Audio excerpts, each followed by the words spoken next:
I'll let folks trickle in. Thank you for joining us tonight.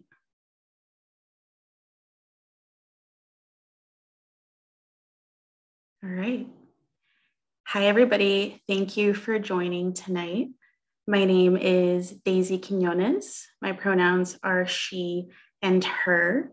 I will be your MC tonight. I am a consultant for the city of San Jose with a firm called Baird and Driscoll Planning. Again, we want to thank you so much for spending your evening with us and joining us for this really important overview and discussion about fair housing in our city. We deeply appreciate your time and your interest in these important issues and in your investment in your community. As we will be describing, this will be part of a larger process around the housing element update. Our community outreach and engagement for the housing element began in September of this year, and the goal is to produce a completed housing element that will be approved by our city council in early 2023. All right, can I get the next slide, please?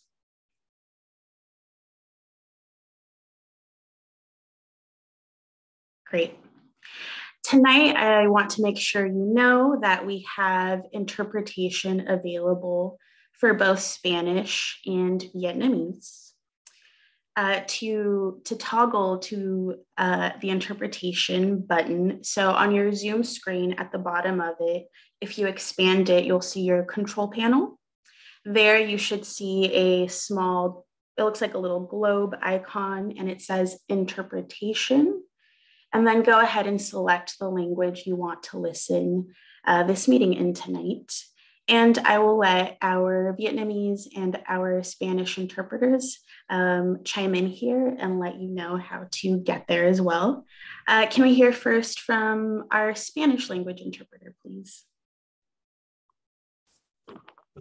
Buenas tardes. Para aquella persona que necesita asistencia o interpretación al español, por favor, diríjase al pie de la pantalla, busquen un globo al pie de la pantalla. Si no lo ven, tienen que expandir su pantalla y seleccionar el idioma donde quiere escuchar, o español o en inglés. Gracias. Thank you. Can we hear from our Vietnamese language interpreter, please? Xin chào quý vị, cảm ơn quý vị đã tham dự buổi họp ngày hôm nay của chúng tôi. Và ngày hôm nay chúng tôi có cung cấp dịch vụ thông dịch viên bằng tiếng Tây Ban Nha và tiếng Việt Nam. Xin vui lòng chọn vào dấu 3 chấm ở dưới khung hình Zoom của quý vị. Quý vị sẽ nhìn thấy cái nút bản đồ, cái hình giống như quả cầu. Vui lòng bấm vào đó thì nó sẽ hiện ra chữ Interpretation, có nghĩa là thông dịch. Trên đó quý vị có thể chọn lựa, nếu muốn lắng nghe bằng tiếng Việt, xin vui lòng bấm vào tiếng Việt. Và nếu như trong trường hợp quý vị chỉ muốn lắng nghe bằng thông qua thông dịch viên và không cần nghe người phát biểu, thì xin vui lòng bấm nút Mute Original. Hoặc là nếu mà quý vị muốn lắng nghe bằng tiếng Anh thì xin chọn tiếng Anh. Vui lòng chọn một ngôn ngữ quý vị muốn lắng nghe thay vì để chế độ mặc định. Xin cảm ơn. Thank you. And if you go to the link that you see on your screen, we have posted slides in both Spanish and Vietnamese on the project website, so you can follow along on your own. Thank you. Next slide, please. Great. And now I will hand it over to our Deputy Housing Department Director, Reagan Henninger, for some opening remarks. Thanks, Daisy. Good evening, everyone. I'm Reagan Henninger. I'm the Deputy Director of the Housing Department. Thank you so much for spending your evening with us. Your input tonight will inform the housing element and also our assessment of fair housing. This is a really great opportunity to learn about our community's history, but also talk about how we'll be stronger together and create opportunity for everyone in our community. Fair housing is a required focus of the city's housing element. And a fair housing plan refers to policies and actions that address significant disparities in housing needs and in access to opportunity. It also takes actions and policies regarding replacing segregated living patterns with integrated and balanced living patterns, transforming racially and ethnically concentrated areas of poverty into areas of opportunity, and also complying with civil rights and fair housing laws. And it could also involve increasing investment in underserved communities and fostering inclusive neighborhoods throughout our city. So I thank you again for your interest in this work and for sharing your thoughts and experiences with us this evening. And I hope that you'll stay involved in this process over the coming months. I'll turn it back over to you, Daisy.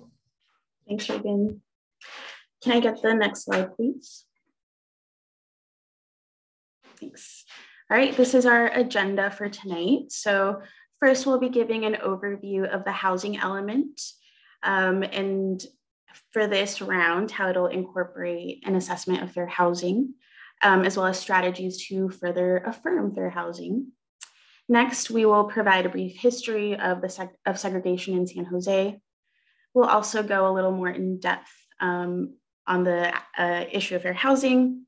We'll have some time to, talk to our neighbors and to City of San Jose staff in breakout rooms, in breakout discussions. And then we'll come back and close out after a quick poll. I also want to make mention that we are recording the main session of tonight's meeting. So this is being recorded. However, our breakout room discussions will not be recorded. So just want to make sure everybody knows that's happening. All right, can I get the next slide, please? Great, thank you. Because we have so many people here tonight and because we want to know, how our outreach went and we want to be able to evaluate our outreach efforts, we're going to launch a quick poll called Who's in the Room? So please take a minute to fill out those questions. It's a total of 7 questions. Likewise, City of San Jose staff, because there are so many of you tonight, we don't have enough time to introduce everybody individually, but please, as participants are taking the poll, please introduce yourself in the chat with your name, pronouns, department, and position. All right, so I'm going to launch our first poll right now.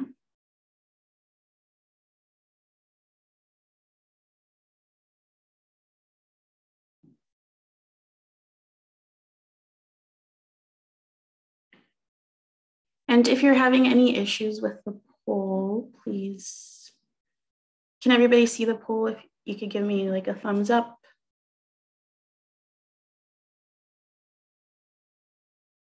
Great. And I see 2 participants raised their hands. And I'm not seeing poll responses come in, so I'm going to relaunch the poll. So if you started filling out some questions, please pause. I'll relaunch it to make sure everybody is seeing the poll and able to answer the questions.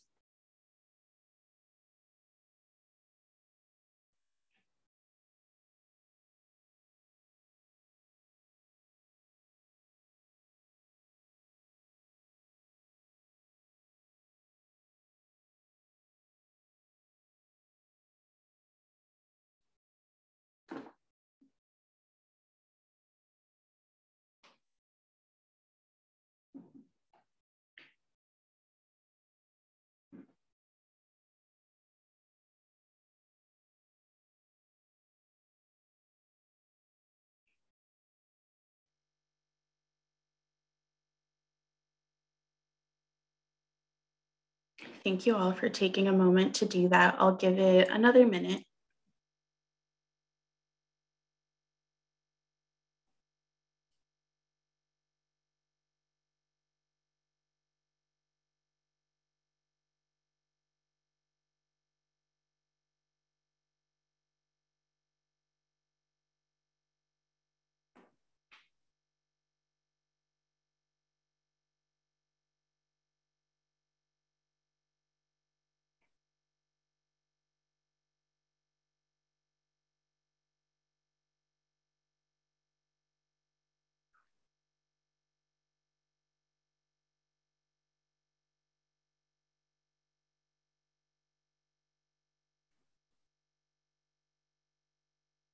We'll give it 30 more seconds. Thank you all again for taking a moment to fill out the poll.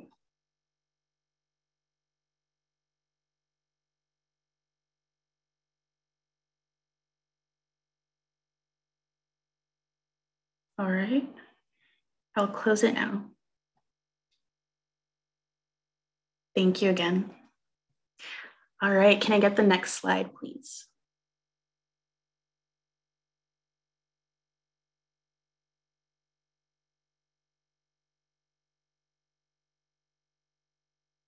Can I get the next slide? Thank you. All right, so what is a housing element? It's what we've all come together tonight to talk about. The housing element is the city's official housing policy document. It is required by state law and it's incorporated into each city's general plan. So the housing element is really a plan for the next approximate decade. To be technical and to be exact, it's 8 years, but we can round it up to a decade of the city's growth and development. So what it really is an opportunity to have a conversation with San Jose residents, with our neighbors, and with stakeholders about the city's housing future. The current housing element expires in 2023. Our next housing element will go from 2023 to 2031, and it's due to the state of California's Department of Housing and Community Development in early 2023. So that's a quick overview of what the housing element is. And now I'll hand it over to Ruth Cueto, Supervising Planner at the City of San Jose's Planning Department. Next slide, please. So my name is Ruth Cueto. I am a planner with the Planning, Building, and Code Enforcement Department. And what we have here is our housing element timeline. Our process for the housing element update actually began in 2019 with the Housing Department's Assessment of Fair Housing, or AFH. The AFH process to date has included approximately 40 community and focus group meetings, as well as extensive data analysis to both federal and state requirements. Initial findings from the AFH were presented to City Council in June of this year. And if you go to our website, you can find links to the reports there as well. Our community outreach and engagement process for the housing element was launched in September 2021, and we've had a series of meetings and events, including tonight's meeting, what we are calling round 1 on this timeline. After tonight, we will be transitioning to round 2 of our outreach and engagement process, where we will be finalizing our analyses and getting feedback on draft strategies. In spring 2022, we plan to make available for public review a draft of the housing element document, and this public review period will be part of round 3. Based upon the public review and feedback from the state of California, we will be revising the housing element document later in the year for final City Council review and approval by early 2023. Input from community members is a very important part of the process. We will consider the comments you share tonight when drafting the needs assessment, fair housing analysis, and strategies. The housing element will ultimately describe how public input informed the plan. Next slide, please.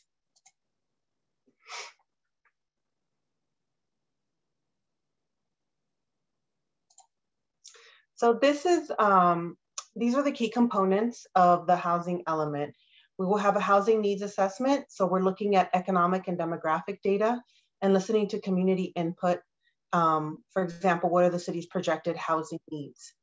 An evaluation of past performance. Did we meet our previous housing element goals? An evaluation of constraints. What are the barriers to creating new housing in our city? And a plan for meeting future housing needs with goals, policies, programs, and quantified objectives. This includes doing a fair housing assessment of the site inventory and a set of strategies that will affirmatively further fair housing. Next slide, please.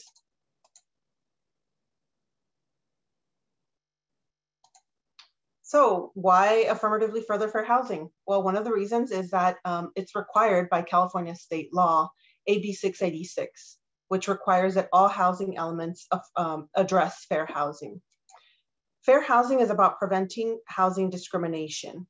And through the requirements of affirmatively furthering fair housing, it is about more than just ending housing discrimination. It is also about how a jurisdiction redresses past discrimination. How do we overcome existing patterns of segregation? How do we make our communities more welcoming and inclusive? How do we have fairness and opportunity for all, regardless of race, religion, gender, family status, disability, and other information?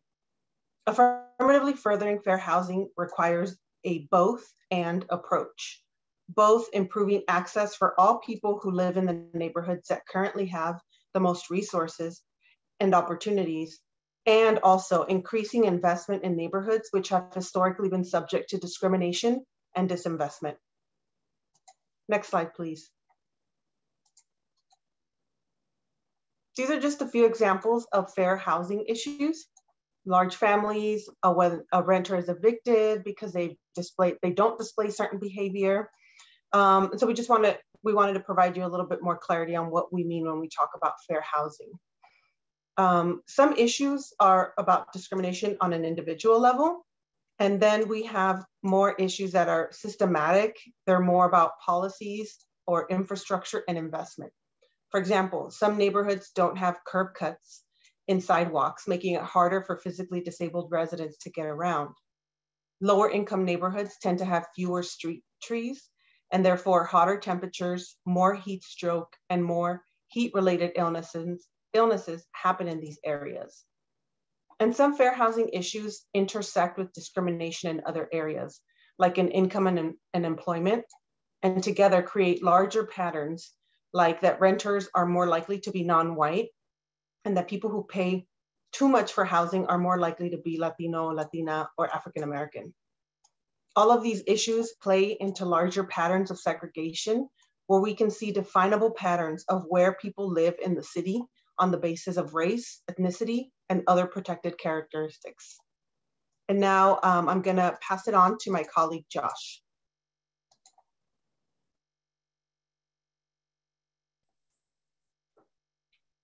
Hi, next slide, please. Thanks, Ruth, and hi, everyone. My name is Josh Ishimatsu, he, him, his, and I am the policy manager for the City of San Jose Housing Department. So as Ruth mentioned, our city, like most cities in the US, has a distinct pattern of segregation by race and socioeconomic status. This map is from the HUD Affirmatively Furthering Fair Housing tool. The brown line is the City of San Jose city limits. And there's a bunch of dots on the map, and each dot represents 75 persons. Orange dots are non-Hispanic white persons. Purple dots are Asian American and Pacific Islanders. Blue dots are represent Latino, Latina, Latinx persons. So orange dots with some purple are concentrated in the West and South. Blue and purple dots in the East. So, when you look at the map with the dot map, you can clearly see that there are strong divisions of where people live on the basis of race and ethnicity. The simple fact is that we live in a segregated city in a segregated region. We can see it in terms of dots on a map, but we have to understand that each dot represents real people, that each of us is somehow represented on this map. And, that where we live also impacts so much of our lives. Access to education, to opportunities, to jobs, to cultural enrichment, to community. It's also about exposure to health risk, environmental hazards, to violence. We like to think that these things shouldn't be decided on the basis of race. We know that segregation is unjust and unfair, and yet here we are. Next slide, please.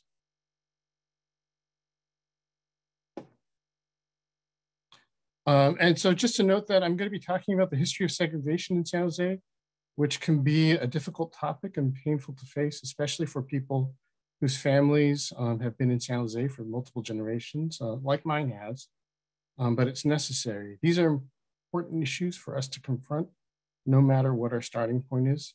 And I'll say upfront that I appreciate everybody's willingness to engage in these issues with openness and empathy, and to be cognizant of how our words might affect people who have lived through these experiences. That being said, there are a lot of different places where we could start the history of segregation in San Jose. For tonight, we're choosing to start the story before World War II, in the first half of the last century, when San Jose was a smaller town at the center of what was then called the Valley of the Heart's Delight. Before World War II, San Jose had a small urban core surrounded by farms and open space. Next slide, please. Please. This is not to say that San Jose was some sort of agrarian paradise. There were still divisions by race, class, and where people lived. One major division was between the people who owned the farms, mostly white people, though with some notable exceptions, and the people who were the farm laborers, mostly non-white immigrants. Migrant farm workers included immigrants from Mexico, Japan, China, the Philippines, the Punjab region of India, the Azores. Next slide, please. This is the San Jose version of the infamous redlining maps produced in 1937 by the Home Ownership Loan Corporation, one of the New Deal era federal agencies that helped create the 30-year mortgage that made home ownership more accessible to millions of Americans, though not to all Americans. The color on the maps were coded to represent places that were good for investment, blue and green, versus bad for investment, yellow and red. And while now illegal with the Federal Fair Housing Act of 1968, the decisions made on the basis of these maps continue to have impact on investment and continue to correlate with areas of investment and disinvestment in communities all across the country. This map captures a snapshot of San Jose before the city's population boomed and the city limits expanded far beyond the boundaries of this map. It's a snapshot of a segregated city. I was talking about farm labor and divisions of where people lived and worked by race. The circled area on the map in the upper sort of right-hand area is a neighborhood, that it's a place of great importance to the farm labor movement, to the history of our country, really. It includes the Sauce Puede neighborhood, where Cesar Chavez came of age and first cut his teeth as an organizer. In the HOLC documents included with the maps, the residents of this area are described as chicken ranchers, laborers, farmhands, and mechanics. The neighborhood is described as containing the largest concentration of Mexicans in the area and as being extremely undesirable from a racial standpoint. That's their words. These maps and these descriptions were created by HOLC employees, but were typically signed off by local officials too. In San Jose's document, you can see the signatures of the city employees and officials of the day. Next slide, please. So after World War II is when San Jose transformed from a small city in the middle of an agricultural region to the major world city that it is today. This graph shows the post-World War II growth of the 10 largest cities in the US, plus San Francisco and Oakland. On the far left-hand side of the slide is San Jose's population growth from 1940 to 1980. San Jose grew by over 500%. Of the 10 largest cities in the country, only Phoenix grew by a faster rate during this time period. Phoenix is the tall bar in the middle. During this period, most of the older East Coast and Midwest cities lost population. From 1950 to 1980, San Jose added an average of over 62,000 new homes per decade. Most of the new growth coming in newly constructed single-family homes in suburban-style subdivisions. The result is that of the country's largest cities, San Jose has the highest percentage of residential land that is dedicated for single-family uses. In the larger national context, this period in history was a time of massive suburbanization, also called white flight, when hundreds of thousands of white households left the central cities to move to the suburbs. In the Bay Area regional context, San Jose was of the suburbs during this period. Central cities, San Francisco and Oakland, lost population while the population of San Jose boomed. Next slide, please.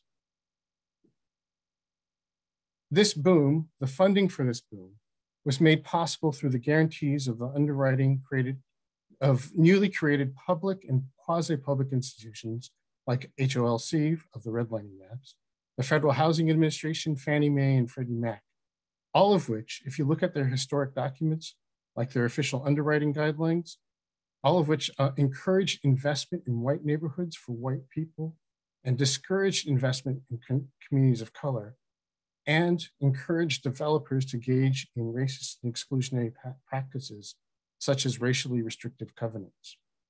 Next slide, please.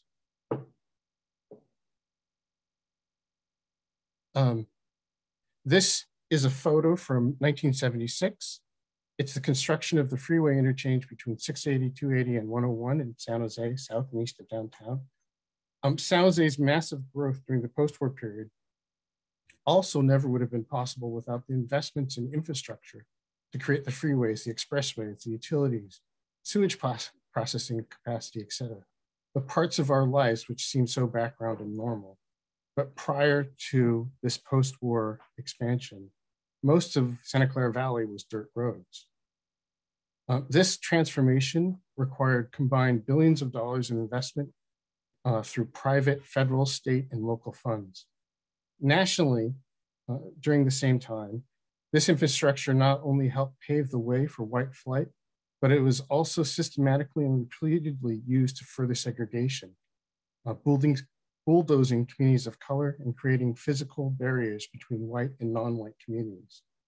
In the 1950s through the 1980s, in Atlanta, Detroit, Los Angeles, Miami, and so many of our largest cities during this so-called period of urban renewal, freeways cut through neighborhoods of color, displacing tens of thousands of families. In San Jose, it was no different. To make way for new freeways, hundreds upon hundreds of homes were bulldozed in central and in East San Jose, with much of the promised replacement housing never built. And now, these same freeways are the source of environmental pollution, impacting the health of residents who live near them, who generally remain people of color and lower income. Again, this is part of the story of how the dots on the map first got, how the dots on the first map got where they are, how we got to where we are today. Next slide, please. So if we're talking about where we are today, we have to talk about our current housing crisis and how our segregationist past overlays with this. When San Jose was growing, it was a more affordable place to live. In 1970, median rent in San Jose was $135 a month, which because of inflation is equivalent to $950 in today's money. In 1970, the median home value was $25,000, which is almost $180,000 in today's dollars. Next slide, please.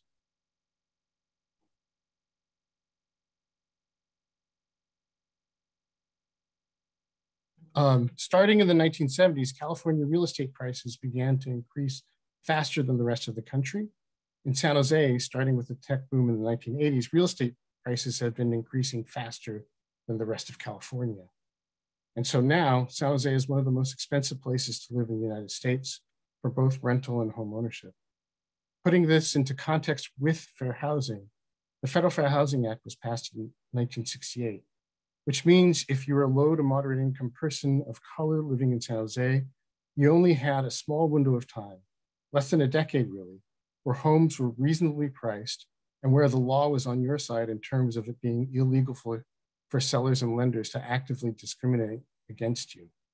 Not to say that discrimination ended with the Fair Housing Act, it didn't, but at least it changed the presumption under the law. Next slide, please.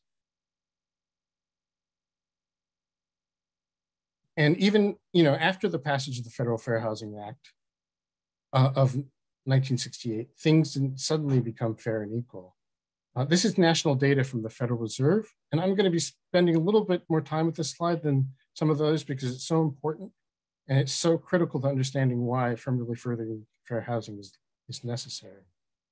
What this chart shows is median household net worth, which is the value of someone's total assets, their house, their car, their bank accounts, all their investments, minus their total debts, student loans, credit card debt, their mortgage, et cetera. The yellow bar on the far left, this shows the net worth of the median, the most middle of the middle household.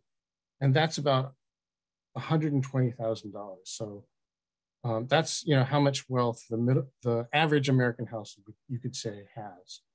If you look just at homeowners, which is the light blue bar in about the middle of the chart, their median net worth is a little over $250,000, which is 40 times more than the median net worth for renters, which is the small blue bar right next to the tall light blue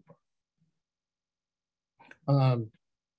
90% of the median household's net worth is in their homes. That is, for average American, their home equity is the single biggest source of wealth. For the average American, 90% of their net worth is from their house. In talking about the post-war housing boom, the one that built San Jose, and the racist and segregationist policies that created the housing boom, this means that entire generations of people were shut out from the primary engine of American wealth, home ownership. The racial wealth gap in this country is a direct result of this discrimination. Non-Hispanic white household median net worth, so the red bar in the chart, is about $190,000. But Black household median net worth, the green bar, is only about $24,000. Latina Latinx household median net worth, so wealth, is in darker blue, is about $36,000. So everybody else in the country, and Asian and Pacific Islanders are included in this Federal Reserve data. Other households had a median net worth of $75,000. And this wealth is generational wealth. Home equity can be used to start a business, to help pay for college, to help your children buy a home. Being shut out of home ownership for generations is about being shut out of so many things that have to do with life outcomes, about education, about health, about financial and emotional security. Next slide, please.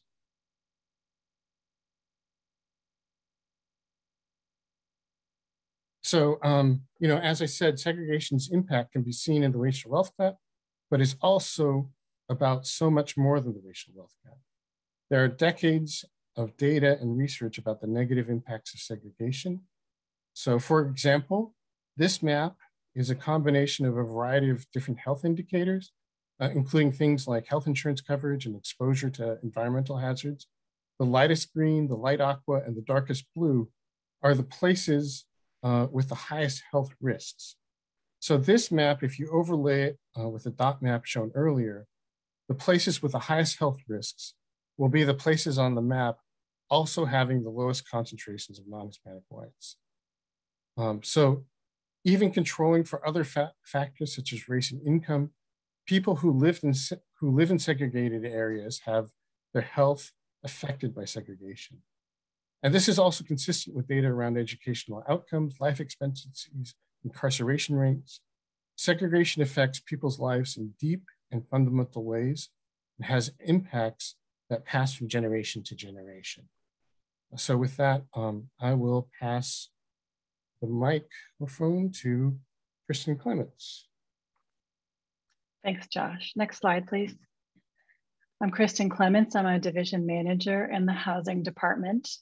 And I want to thank everyone in the room who is hanging with us through this deep dive and somewhat difficult dive into this important set of issues.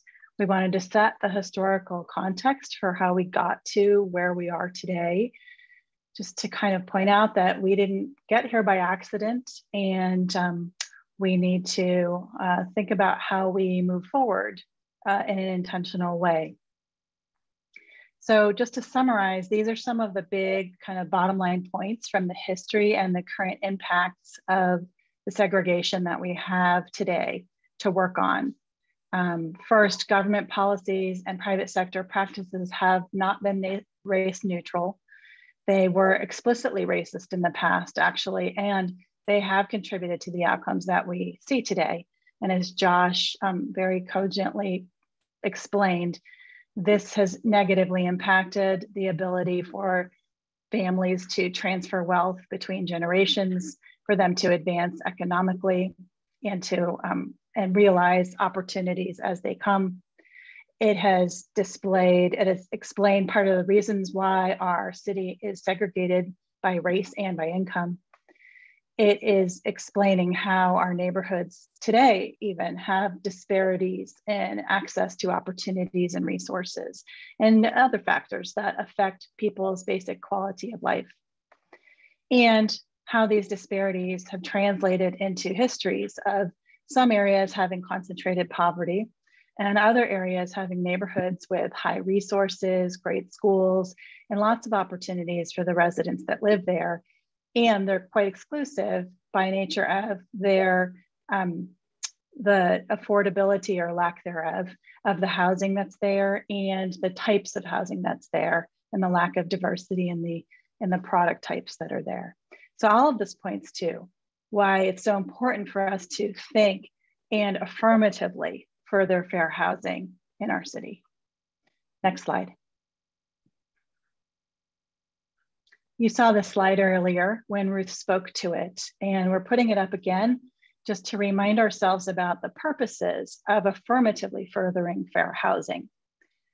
This also highlights that our purpose is to address the impacts of segregation through this both and approach.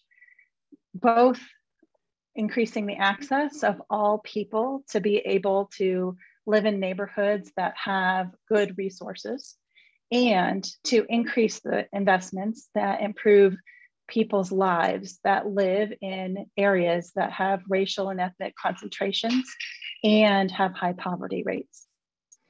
This both and approach is very central to how we develop strategies in order to implement our affirmatively furthering fair housing goals. Next slide. So we wanted to give some examples of strategies that we are thinking about in order to affirmatively further fair housing. We're currently developing draft strategies, and they're not ready to show to you tonight in terms of a draft list, but we wanted to give some more context for our future discussions. And we wanted to give you some broad examples of the types of policies or strategies that we will be suggesting at future meetings and seeking feedback on. So the first category is to increase access to high opportunity and high resource neighborhoods. We could engage in strategies such as create some more affordable housing in those high resource neighborhoods. We could fund more affordable housing in those areas and do that through establishing funding priorities that reward affordable developers to look for sites in those areas. The city could also strengthen or create zoning policies and planning policies that have this effect. So for instance, we could create an affordable housing overlay zone in certain key areas that today have very little affordable housing, but they have good amenities. We could encourage more affordable housing near transit, which we already do, and the state programs already do. But perhaps there are ways in which we could do more, and especially in those areas where they don't have transit very close by, how can we promote linkages to the transit that is a couple of miles away? And of course, residents of affordable housing throughout the city, maybe they could better access high resource neighborhoods. Maybe they could exercise an option for their children to go into a school in another neighborhood if they so desired, if they lived near transit and the school were near transit. So it's about transportation linkages to these high resource areas. Next slide. For the other side of this both and thought, there are many possible policies and strategies that could increase investments and the quality of life for current residents of neighborhoods that historically have been subject to disinvestment and discrimination. So as an idea, the city could create funding for acquisition and preservation of existing housing so as to turn it into restricted affordable housing in neighborhoods and give priority for those neighborhoods that have been underserved and perhaps places where people are also experiencing displacement pressures. The city could prioritize a whole range of services and investments in these historically underserved neighborhoods. So for instance, infrastructure investments, which neighborhoods get prioritized on a regular routine investment schedule. And of course, we wouldn't want new investments to unintentionally displace residents. So as we look at the City Council approved anti-displacement strategy, there are a lot of ideas in there that we could work more to develop and staff that would help protect people in these areas. Among these strategies is also helping local community groups to build their capacity to help their own residents to better control their own destinies and engage in activities such as community planning, community advocacy, and community scaled real estate development. So this might involve them becoming active in acquisition and preservation of existing housing as affordable housing, as we just discussed. And strategies don't have to be exclusively about housing to impact fair housing. So that last bullet is an example of something that can affect the quality of life for residents there. That's part of your housing experience also. So for example, we could help support neighborhood-based economic development and support locally owned small businesses, and thereby help the intersecting issues of income, employment opportunities, and the ability for people to self-determine their own economic opportunities in places that have historically been underserved. Next slide. And then finally, there are some other ideas that are kind of generally applicable outside of this both and structure. And as everybody's favorite strategy, how can we get more people to get into strategies that increase their assets through home ownership or other kind of asset building strategies, and do targeted outreach for people who are in protected classes, who traditionally may not have been lucky enough to experience these kinds of opportunities in the past. And then of course, there's always the ability to fund more education about fair housing issues for the public, for people who own properties, and to increase enforcement of fair housing laws through testing and administrative, for instance, educating folks out there in a way that leaves them better actors in the market. So with that, I'll turn it back to Daisy. Thank you, Kristen, and Josh and Ruth for all that wonderful information. So you all just received, a lot of information, but we think it's really important. And it's really important context, especially for our ongoing work on the housing element here in San Jose. Can I get the next slide, please?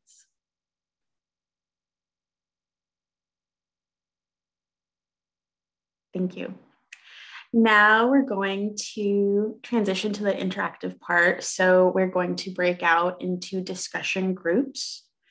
Each discussion group will have 2 to 3 people from the city of San Jose and the consultant team who will help with facilitating and note-taking. And we just want to make sure we record all your great comments and feedback tonight. Staff will, of course, consider all these comments when drafting the document, when drafting the actual housing element. And the housing element will also have a chapter describing how public input informed the plan. These are our 2 questions for tonight that we want you all to think about and discuss. So the first is, did you learn anything new about the history of San Jose? Do you see patterns of segregation reflected in your neighborhood or community now? And the second question is, what do you think can and should be done to advance fair housing in San Jose? So with those 2 questions, you'll have about 10 minutes for each question. First, we will have a Spanish language room and a Vietnamese language room as well. If you would like to participate in the Spanish language room, please raise your hand in the Zoom function. And I can say it in Spanish. Si le gustaría participar en la conversación en español esta noche, por favor, alce la mano en la función de Zoom con la manita. Háganle así. Y les voy a dar 10 segundos para... Go ahead. I'm sorry to note, there were a couple of people who had their hands raised. So we just wanted to double check if they had intended to do that or if they needed language assistance. Okay. So if you had your hand raised earlier, please put it down. If you don't want, if you're not looking for the Spanish language room, if you are looking for the Spanish language room, please put your hand up now. And we'll make note of who all wants a Spanish language room. And we'll make sure you get to the correct breakout room. And now, if you would like to participate in the Vietnamese language breakout room, please raise your hand. Does the interpreter want to chime in and say that in Vietnamese right now? Let me pull them out of the interpretation room so they could do that. Give me 1 second.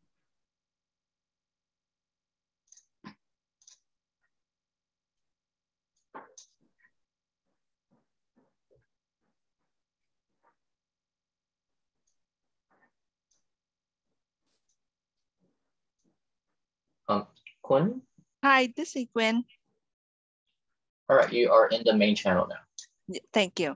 Dạ xin chào, đây là thông dịch viên tiếng Việt. Xin hỏi bà con cô bác có ai muốn vào trong một nhóm thảo luận riêng với nhân viên của thành phố để nói tiếng Việt không ạ? Thank you. Great. Cảm ơn. Nếu có xin vui lòng đưa tay. Thank you. Great. So are we good to go with the breakout rooms? Can I get a verbal yes? Because I can't see anybody from the team, from the tech team. How many people are we putting in each room?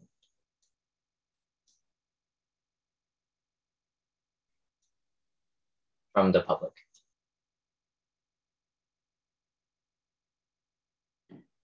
I'll leave that to a staff person. Lori, can you chime in?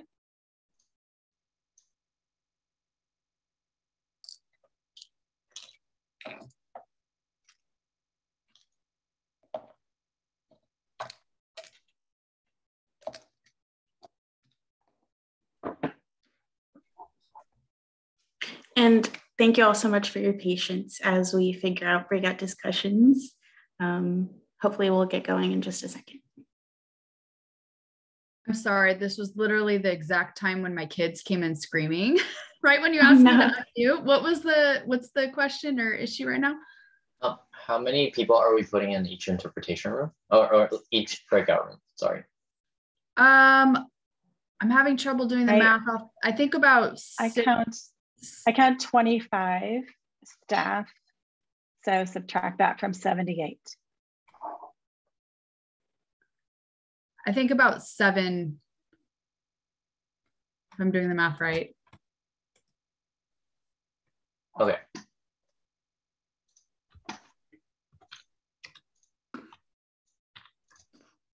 Yeah, 6 or 7. All right, give me 1 second so I can get this going. Yeah. For those of you in the audience, don't worry, you don't have to do anything. City of San Jose staff, we will put you in a breakout room. So just hold off for another minute or so.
All right, so you all should see a little pop up on your Zoom screen. What I'm saying says, Kenneth has invited me to join Breakout Room 1. So please look out for a pop up on your screen inviting you to join a breakout room, and go ahead and select join.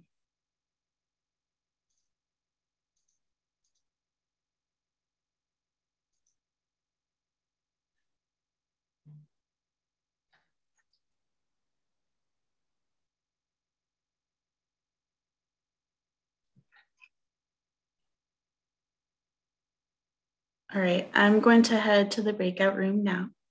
So, si quieren participar en la conversación español, en español, los veo en el cuarto número 1. Gracias.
Kun and Linda, which one of you is interpreting right now?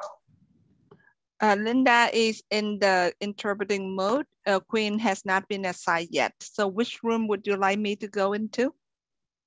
Oh no, so I have room 9 as the room with most of the Vietnamese speakers. So I was wondering if it's okay for me to put one of you, in the room, and in the event that they need interpretation, you'll be available. I saw room 9. I saw join. I can click on it. I can join. Linda is in Vietnam. Oh, I saw that you removed Linda as well. Yeah, I took Linda out. So which one of you? Do you have the option to join that room, or? Let me see. I saw join. Let me try, and I will join. If I could not join, then I will let you know. Okay. Okay. Join room 9. Yes, we'll go. Queen will go. Okay.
I accidentally quit my room. I clicked on the button because it was a button and I didn't realize I was leaving.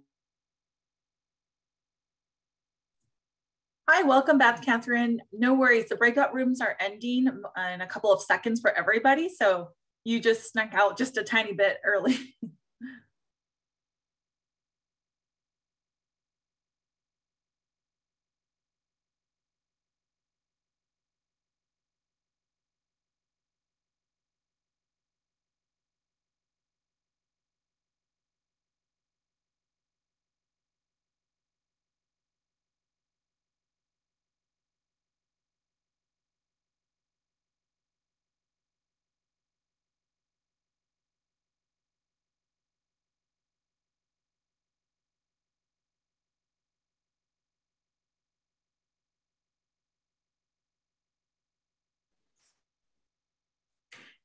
All right. As people are coming back, Daisy, I just wanted to say, as every good conversation, that we leave in the middle. Thank you so much to the people who are sharing their thoughts with us. Of course. Thank you all. I hope you all had really great discussions. I think most folks are back now. Thank you again for taking the time to provide your thoughts and all your great suggestions to City of San Jose staff. Can I get the next slide, please? All right, so we have another poll. And do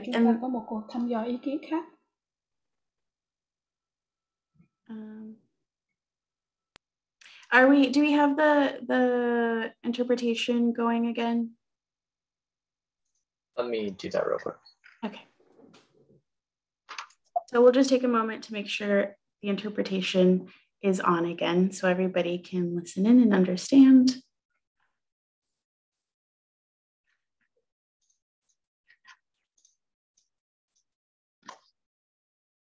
It is up and running again. Great, thanks, Ken. All right, another last poll for the night. I think this one is 3 questions. We really would love for you all to stay involved in this housing element update process. And the questions in this poll are around how tonight went for you, if you learned something new. So I'm going to launch this poll in just a second. It's a total of 4 questions. So I'm launching it now. And please take a moment to fill it out.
Great. We'll give it 10 more seconds.